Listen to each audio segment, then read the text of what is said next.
Hello, it's John Heaton, and today I'm going to do my tribute to Rick Davies from Supertramp, the co-founder and co-lead singer of Supertramp, who we lost a week ago, sadly, aged 81, suffering from cancer for about 10 years, and I finally caught up with him.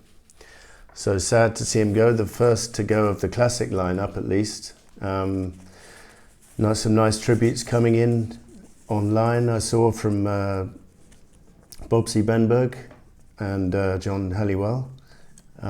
Yet to see any public tributes from Dougie and Roger, but no doubt they're mourning in private, and there's no obligation on them to comment publicly. I've read some online forums trying to put pressure on Roger in particular to comment, but I don't really think it's any of our business. There's no obligation for him to comment publicly. Anyway, Rick Davies was born in 1944 and was raised in Swindon, which accounts for the fact that on the track Rudy, when they say the train at platform 2 is calling it Reading, Didcot Parkway, Swindon, Bristol Parkway and Bristol Temple Meads. That's the line going from Paddington down to Bristol, which Rick would have been familiar with growing up in Swindon. So that's a little bit of trivia for you. By the way, this DVD is worth watching. It came out in 1986, I think, and it has interviews. It has live footage from the 1983 tour, interviews with Roger and Rick round about the time or just after they split. And they're both talking fondly of each other, which is good because, as we know, they had a bust-up and they were never really reconciled after, because when Roger left, he said, "You can have the name Supertramp, but don't play any of my songs in concert."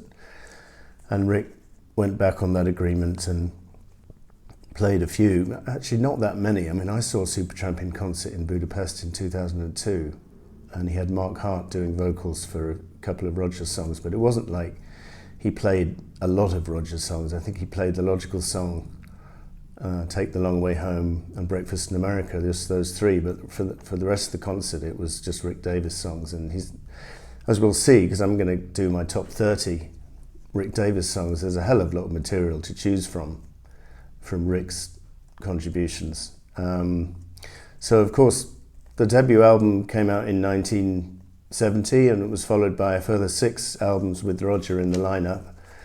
And then after that, after Roger left, he produced another 4 Supertramp albums without Roger, which I found a little bit underwhelming, with the exception of the first one, Brother Where You Bound, which I thought was pretty decent. But I always thought that Supertramp were at their strongest when Rick and Roger were together. They were like the yin and yang to each other, very much opposites, personality-wise, vocal-wise, and in terms of the styles of songs they were writing. Rick Davies less commercial and perhaps earthier, but maybe Roger was more melodic and produced the catchier, more commercial songs. But quite a few fans, I remember growing up at school, a lot of people preferred Rick Davies songs just because they weren't so poppy, shall we say. I actually loved both of them, and I thought they were very complementary to each other in the band. Rick's always been a humble human being, and I was reading an interview with him the other day when he said, you know, I'm so privileged to be doing a job which I enjoy, which actually I can make enough money out of to make a living from, and rock stars lead a privileged life, and he can't understand when rock stars throw tantrums, because we lead a privileged life and we should never forget it. And I thought that was a nice sentiment. So as I saw Supertramp in concert 2002. I guess that was the year Slow Motion came out, but I don't think they played anything from that album. But they did play You Win, I Lose from Some Things Never Change. And it was quite a good concert, but I think it obviously missed. I saw Supertramp at Earl's Court in 1983 on the famous Last Words tour, and that was on another level, because obviously that had the full classic lineup and it was just absolutely sensational. So before I get to the top 30 Rick Davies songs, there's a couple of ones I want to mention as honourable mentions, didn't quite make it. There's a song called Nothing to Show from the first album, which the first indications of Rick's kind of innovative keyboard skills. And then the title track, Free as a Bird, from their 1986 album, very nearly made it, but just got squeezed out in the end. And then a couple of tracks which I think of as Roger tracks, School and Child of Vision. They may be Roger tracks in terms of the songwriting, but Rick contributes superb piano solos to both of those songs, and actually many people think contributes the highlight to both songs. I mean, those piano solos on both of those songs, School and Child of Vision, are absolutely sensational. Just a real good demonstration of his keyboard skills. So, without further ado, I will take you through my top 30 of his songs. I'm going to show you the album covers. I won't show you the album cover every time because that gets a bit tedious. So, number 30, we've got quite an obscure song from the first album, 1970, Shadow Song. And actually, Rick Davies' vocals are strangely absent on the first album. This is the only song he sings complete lead vocal, and it's a kind of sort of slow, moody song, and not very commercial, but quite moving. And I enjoyed listening to it. In fact, since Rick died, I've dug out all of the albums, or most of them, and particularly the first two albums, and the ones since Roger left, because I thought I'd revisit them, and I was very happy with the first two albums in particular. There's a lot of good stuff on there. So Shadow Song, number 30. Number 29, I'm going to go with a song from Some Things Never Change. I don't have the CD with me. Oh, yes, I do. Here it is. No, never seen it on vinyl. And the track is called Live to Love You, and I think it's a nice track. The album is produced by Jack Douglas, and it's kind of got a double fantasy-esque production to it, I thought, and this is a nice song. Number 28, going to go to Indelibly Stamped, the second album from 1971, and we're going to go with the opening track, Your Papa Don't Mind, which is nothing special lyrically, but it's quite fun instrumentally, and nice guitar solo, and good rocking opener. And number 27, we're going to go to Brother Where You Bound, which is the first album without Roger, with this good cover. I like it a lot, with the band inside, actually, Abbey Road style, Brother Where You Bound. And the track I've chosen next is Ever Open Door, 27, very nice ballad, piano ballad from Rick. Number 26, we're going to go to Famous Last Words, the last album with Roger from 1982, and we're going to go with the track Bonnie, which was on side one, ballad, not Rick's best ballad ever, but pretty damn good. Number 25, we're going to go back to Brother Where You Bound with Cannonball, the opening track. And the interesting thing about this track is Rick deliberately said, I could write a song in one key all the way through. Cannonball, it's in the key of G, and he basically was true to his word, and it was a hit single. And if you listen to the song, it's literally in the key of G all the way through. I don't think there's a chord change in it, although John Helliwell is coming up with some nice woodwind sax and stuff. 24, going back to Famous Last Words, Waiting So Long, quite a moving song with some nice guitar from Roger. 23, the title track of Brother Where You Bound with Dave Gilmour on guitar solo. I was listening to this yesterday. It's quite moving. It's very long. It's like 16 minutes. And apparently he did suggest this song for the Famous Last Words album, but they agreed it wasn't commercial enough, or so maybe Roger didn't like it, I'm not sure, but it they didn't get around to recording it for that album. 22, we're going to have a much more commercial song from Rick, Put On Your Old Brown Shoes, a very catchy song which they played in concert in 83 when I saw them. I love this song, although it is quite poppy. 21, we've got Better Days from Brother Where You Bound, another good dark lyric about the state of the world and the political landscape at the time. Number 20, you might be surprised it's so low, it's the track from Crime of the Century, Asylum, which closes side one. This is the Crime of the Century album from 74, and it's a great track. It's just maybe I've overheard it over the years. Number 19, now we're going to go back to Indelibly Stamped, Coming Home to See You. I think it's a delightful song with an extended instrumental passage with Rick showing off his keyboard organ skills superbly. It's a good one to play loud. Just another Nervous Wreck, the first selection from Breakfast in America, 1979.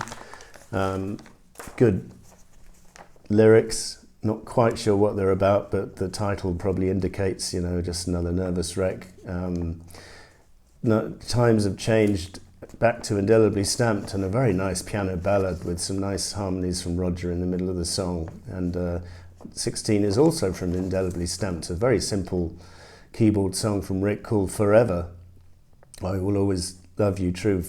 Forever, forever, I will always love you true. Hope you feel the same way too, forever. And it just goes on like that, and maybe it extends its welcome by a minute at the end, but other than that, it's a great track. Very simple, but deceptively so. You know, a lot of the great songs out there are simple, and there's nothing wrong with that. Number 15, we're going to go to the first selection from Even in the Quietest Moments, 1977, and Lover Boy, which is the second track after Give a Little Bit. And again, this album is very good demonstration of how Rick and Roger work together, because you get the optimistic Give a Little Bit opening the album, then followed by this slightly darker tale of this lover boy, kind of roving lover boy. And yeah, very, very moving track. A lot of people love this track, and I like it as well.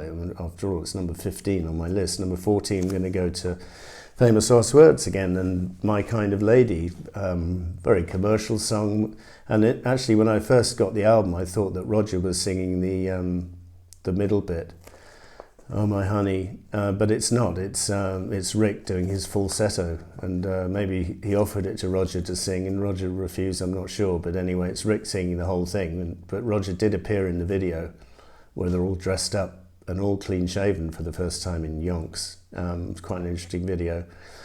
Number 13, I'm going to go to the first selection from Crisis What Crisis, and the track Poor Boy on side 2. Very simple song in terms of chords, but a delightful song, delightful playing from John Helliwell as well. Number 12 is actually has to be, I think, a joint contribution between Rick and Roger, because Roger's singing the middle bit, Just a Normal Day. I don't know that for sure, but I've counted it as a Rick song because he starts off singing the verse, the main verse. And it's just a very moving song, and John Helliwell does one of the best solos of his entire career on this track. I absolutely love it. Number 11, going to go back to Crime of the Century and the title track. Now they're planning the crime of the century, well, what will it be? Yeah, it's lovely moving lyrics and a great little piano riff at the end to end the song, with the Ken Scott's production building up the strings and the sax at the end. It's just a monumental way to finish Crime of the Century. Number 10, going back to Breakfast in America, the opening track, Gone Hollywood. You might think it's a strange way to open the album, but I think it's a bit subtler to open Breakfast in America with a kind of non-commercial sort of dig at the commercialism of Hollywood, if you like, and then rather than to open it with one of the singles. So I thought it was a clever way to open the album, and I absolutely loved the lyrics.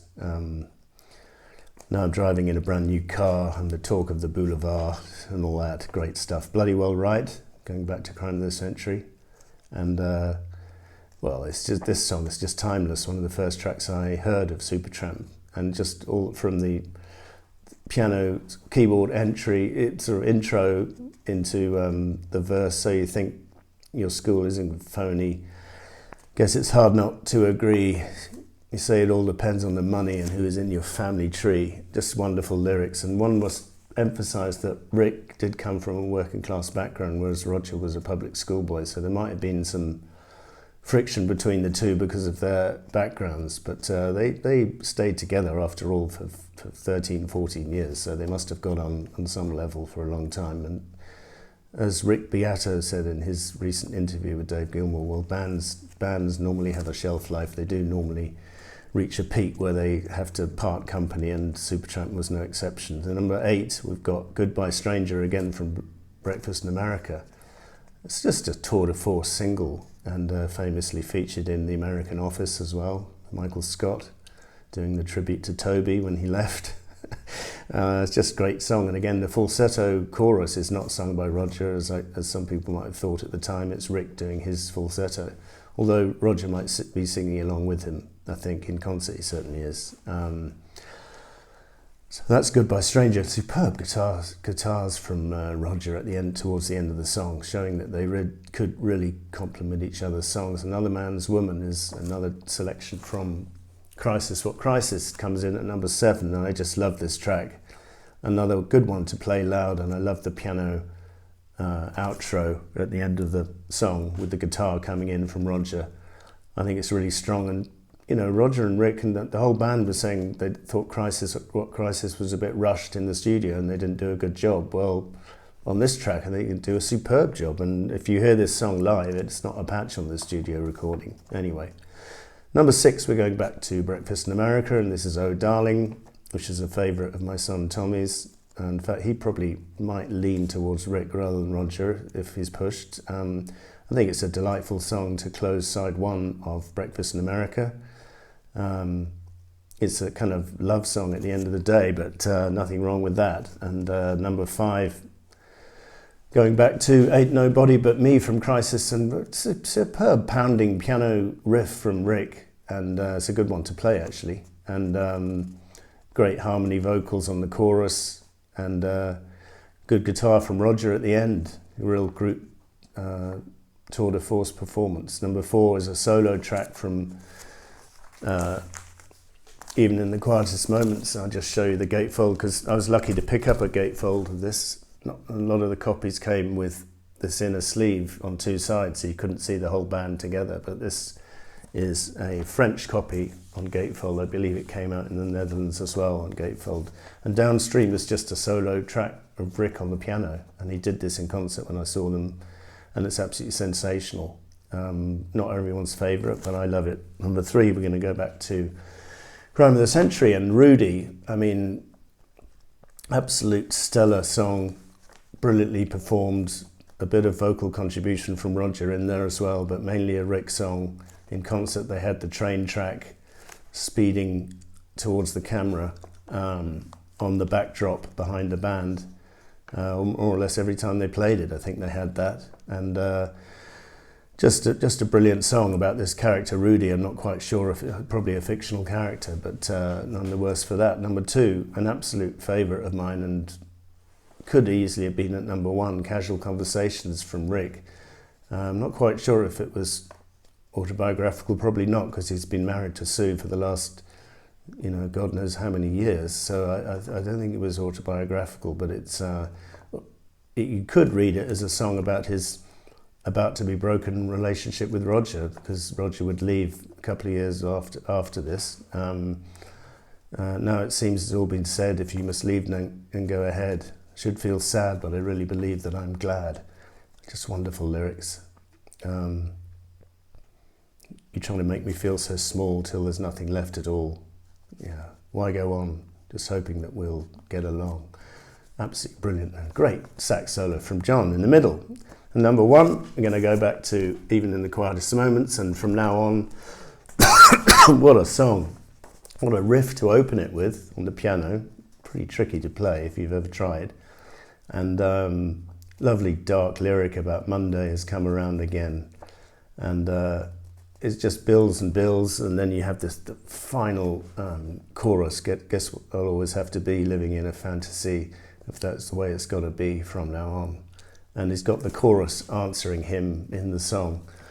And I often felt that when they did this in concert, they could have got the whole crowd to sing the chorus answer vocal, but they never did, as far as I can see, which is a shame. But anyway, this is my top 30 Rick Davies Supertramp songs. Absolutely timeless contribution to music, this band, and Rick is a huge part of that, and he will be sadly missed. Rest in peace, Rick Davies, and thank you for watching. See you next time.